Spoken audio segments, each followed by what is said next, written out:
Hi, this is Mark News from Plant Talk Radio. Thanks for subscribing and listening to our podcast, Your Gardening Questions from Plant Talk Radio.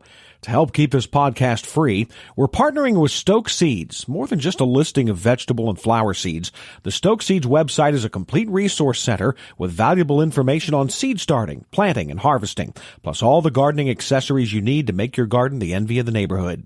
Pre-order your free 2018 gardening guide today from stokeseeds.com, cultivating successful growers for generations. We'll have more to come from Stoke Seeds in the next few weeks. Now, on to today's question. And welcome back to the program. Mark News here alongside Fred Hauer, the Ohio nurseryman. And Fred, this time of year, I know I always ask, well, it's part of the program. I have to ask what's in color. And when you start talking about rocks and bark, then I know that it's wintertime. That is indeed true, Mark. And it's not craziness. Now, I gather information in nature like some people do from the newspaper and so on.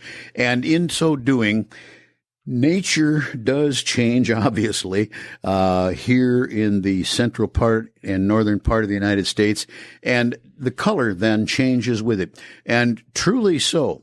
When you start seeing shadow patterns of the sun literally traversing from its northmost point, where it rises in June 21, and then headed very shortly to the 21st of December, where it will rise in its farthest south point, there's a constant change in two ways. One is the sun itself is rising and setting in a different spot, different arc over the earth, or whatever you want to look at and call it.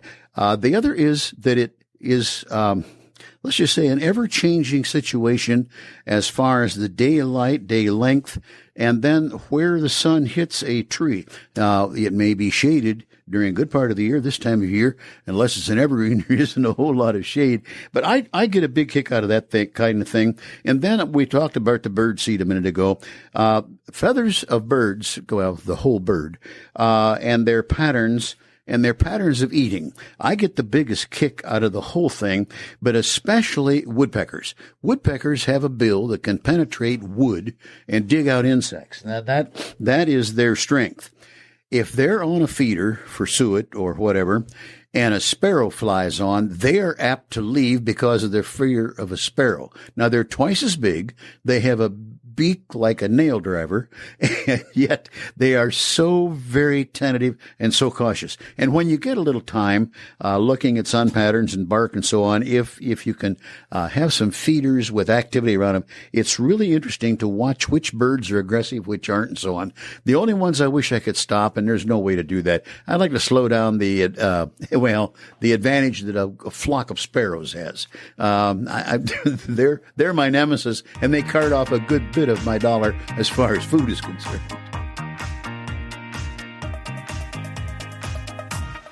Thanks again for listening to the podcast. If you have a question for Fred, go ahead and email us, fred@planttalkradio.com. And for the best selection of vegetable, flower, and herb seeds available, go to www.stokeseeds.com. Pre-order your free 2018 gardening guide today from stokeseeds.com, cultivating successful growers for generations.